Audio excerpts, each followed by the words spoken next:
I want to do a reflection. And I want to know, is there anything you wish you knew now that could have helped you back then?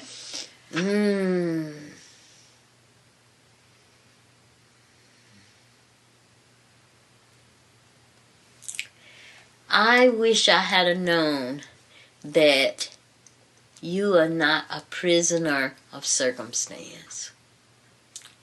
That even though your parents might have been poor, their parents might have been poor, that you do not have to repeat poverty. Because see, poverty isn't just not having resources. Poverty to me is when you also do not have culture. You don't have information. You don't have knowledge and stuff like that.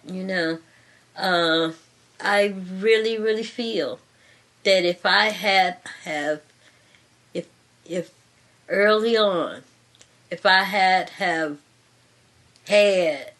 even more people to encourage me and to look at me and see my gifts and my strengths, rather than looking at my behavior.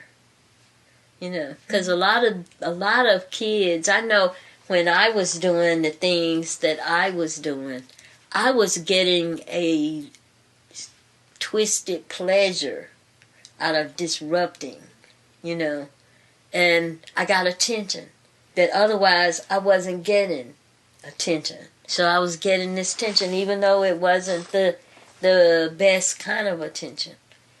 So like I say, I always try to think about how things were for me and try to reflect something that for those kids that were similar to me, I'm trying to reflect something that could possibly be an empowering moment for them. Okay. And what do you want people to remember about you? Wow. I want people to remember I was smart. Yeah. I want people to see me as my intellect. I don't want people to see me as, a sexual object. I don't want people to see me as a consumer, I want people to see me as a person that tried to make a mark, a good mark, and tried to make a mark with limited resources. I mean, I don't have, big money to have a foundation or anything, but what I do have that probably could be stronger than some of those foundations, I have a willingness to serve and an ability to smile. And when you bring that to the classroom, that you're there to make their experience brighter and better, it kind of goes a long way. Because when I lost my son,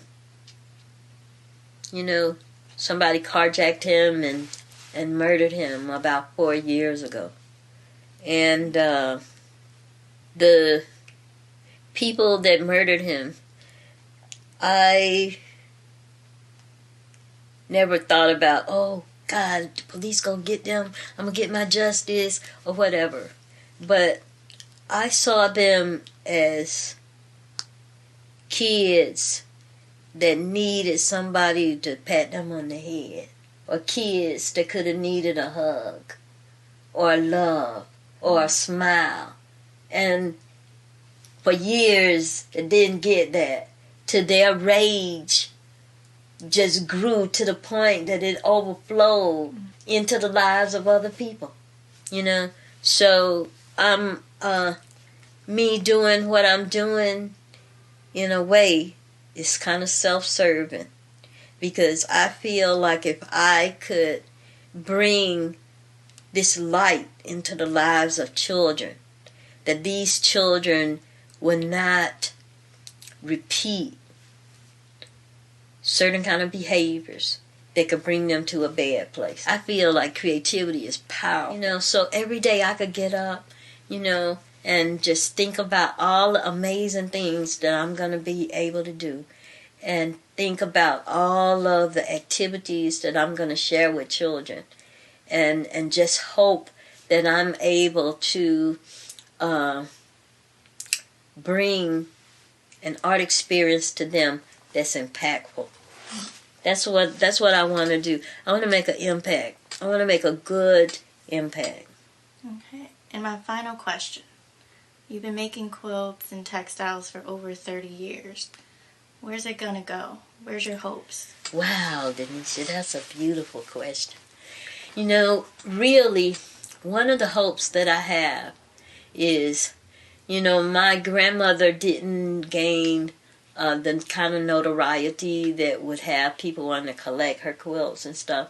My sister was a mathematical quilter, Deniseya. I'm telling you, my sister would do them little bitty blocks with 20 pieces and all that stuff. And then my son Yusuf, all of them with their creativity, you know, what I want to do is to really work and develop what it is that I'm doing to such a point that I'm able to bring them along with me and share my family's legacy of creativity. My son was a genius, my grandmother was a genius, and my sister was a genius, you know. And it is my hope that I'm able to take the work that they left and be able to share it with others and make a difference. So that's one of my biggest hopes, you know, for the future, for what it is that I'm doing. Another thing that I'm looking forward to and hoping for is just the opportunity to keep on doing what I'm doing. You know, I'm in my little room. It's like a wonder room. I got so much stuff in here, and all of that is materials that I use to share with children or things that I'm doing. And I'm just having an amazing life experience right now, you know, and at the foundation of it all is creativity. Beautiful. Any final words? Have you said it all? Oh, well, I guess my final word might be to your professor that encouraged you to do this